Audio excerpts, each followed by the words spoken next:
Well, hi everyone. As you can see, I'm trying to, get my girl Lily to think about, would you like to eat something today? Like, honestly, Lily, you are, honestly guys, I have absolutely no words. Sorry, while I reach over here and grab it.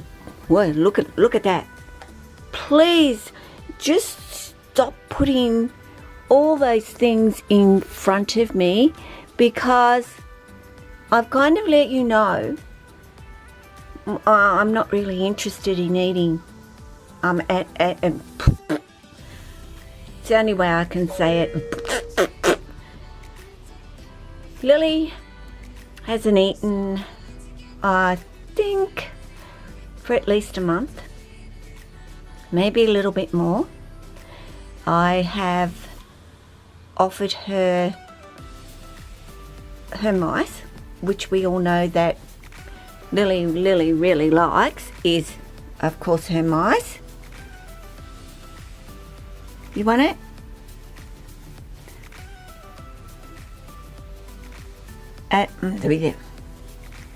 No, no, she doesn't want it. I'm not concerned at all. It's, that time of the year where she's been obviously thinking about breeding herself.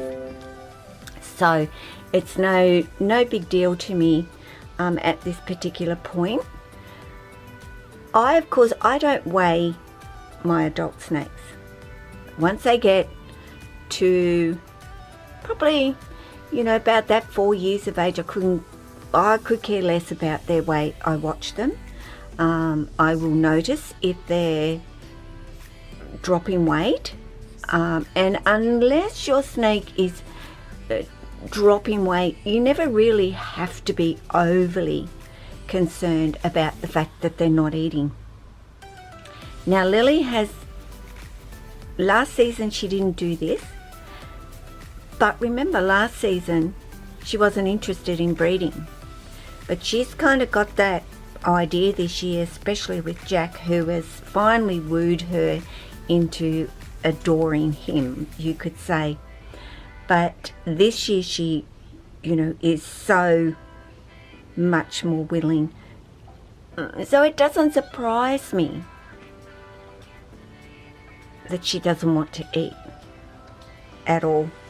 So, like I said, I'm at this particular point, I am not really bothered by it. She's just so much more interested in coming on out and being out. So of course I let her come out, and I thought, well, she doesn't want to be in her enclosure, so I'll bring the food out to her, which, many times Lily has eaten out of her enclosure. She's happy to eat out of her enclosure, so I don't have an issue in offering her something to eat out here. She has licked them and smelt them and nuzzled them and all that stuff, but ultimately she kind of does her usual little thing that Lily will do and get her nose up under it and kind of just push it out of her way and go, no, I'm really not overly hungry today. She might be feeling like a chocolate, I don't know. But she's certainly not interested in chicks, and I do know that Lily will eat chicks, and I do know she'll eat mice. I do know she will not eat rats, and it's almost like she's smelling and going, that's a rat, but it isn't.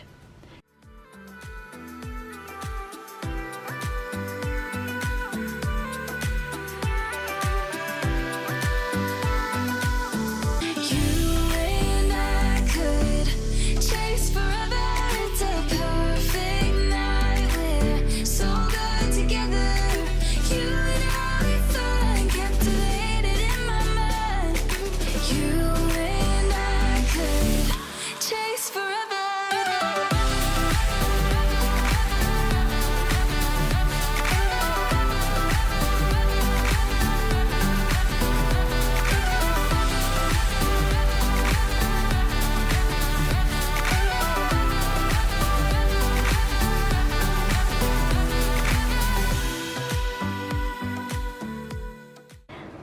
I've warmed Lily's mice up, and in actual fact, she hasn't moved far from them at all. It's almost like I don't want to eat them, but I'll stick pretty close to them as well.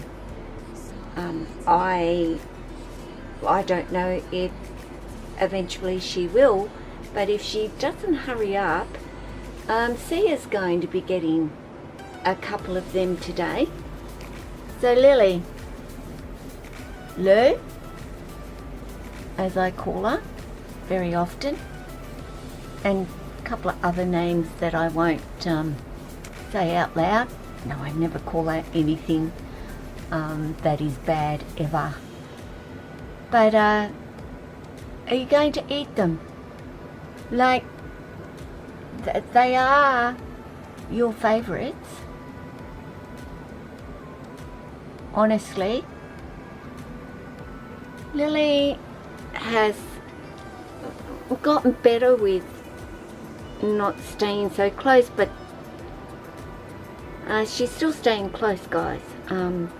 I've been telling her for a couple of days now that I'm feeling a lot better, and that she can go, go and hang out, go and enjoy your places that you like to go. And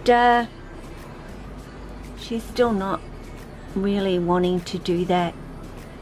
She's still staying pretty close to her mum, and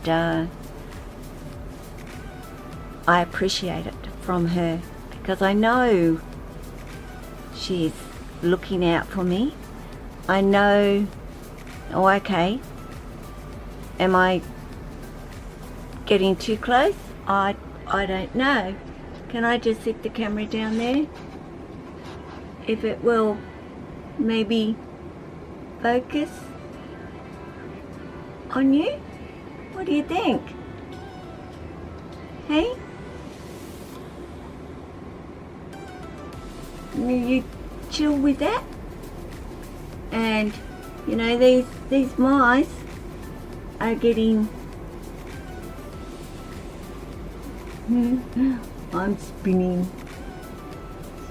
one in front of her, which you can't see,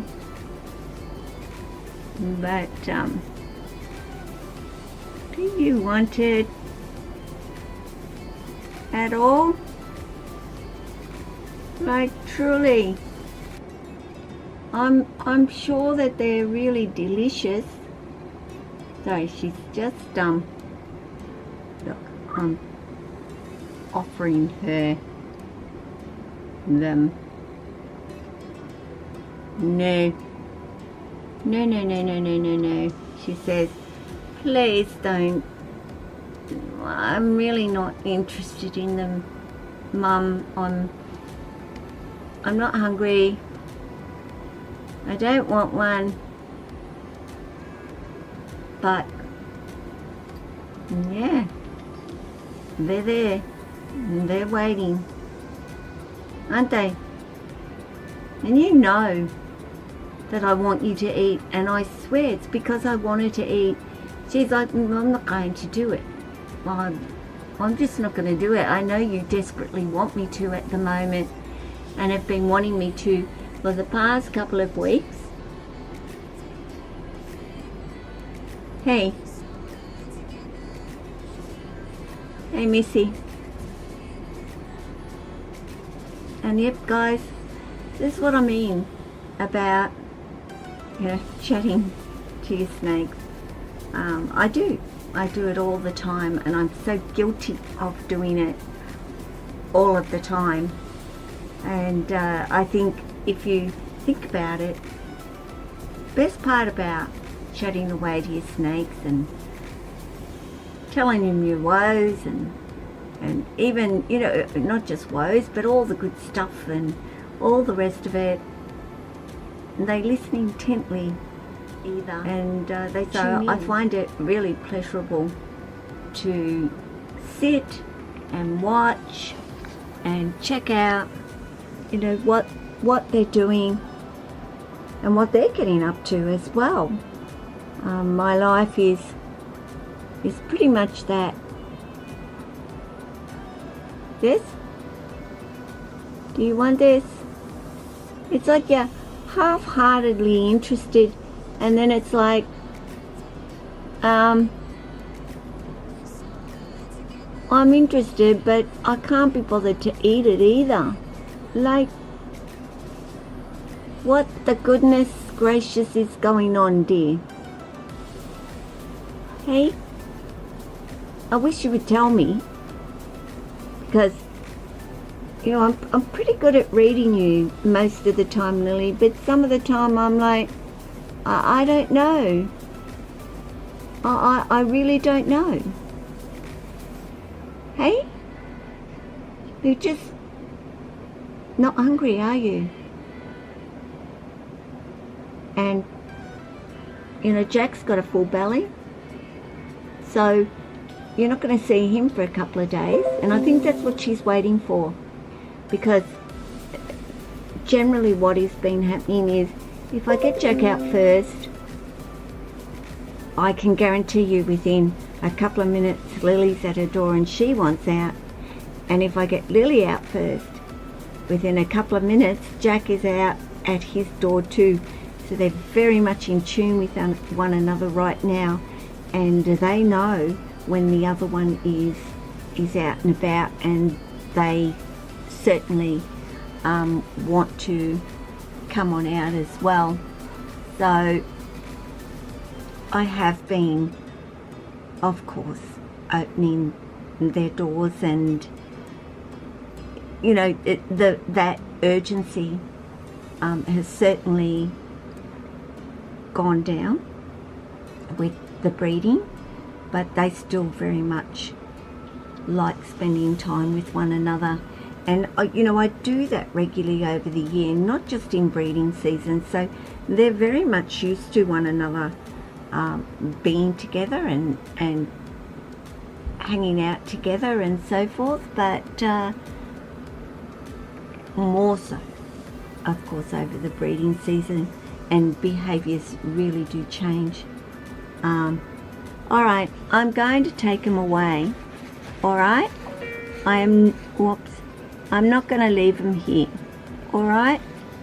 I will remove them, and you can have that space there. If you want it, you can come back over here now. Want to come back here and lay down? Which was where she was. She was laying right here with her chin hanging over here, just again watching me and what I'm doing. So there you go. It's just a little bit more of Lily with her mice at the moment. I did reheat them, and she's not going to get them. Sia will, of course, probably only eat a couple, but of course I offer Sia more. That's up to Sia as well, but she'll probably eat a couple of them, I know that much. And I don't have any other snakes to feed today, so yeah, just was thinking Lily, but I could see Sia there, so I thought, well, good, if I get these mice out and Lily doesn't eat them all, I can at least give a couple to Sia.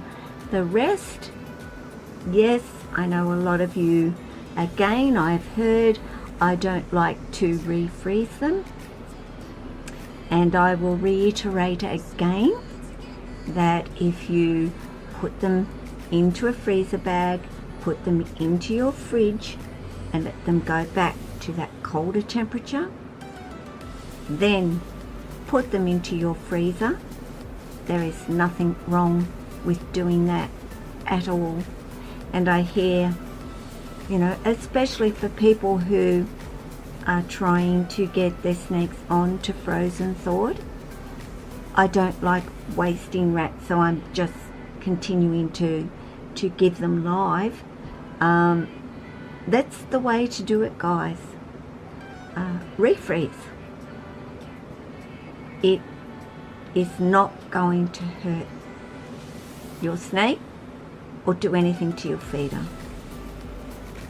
I do it, I have done it, I've been doing it for years, and my snakes have had no issues and no problems whatsoever because I have done that.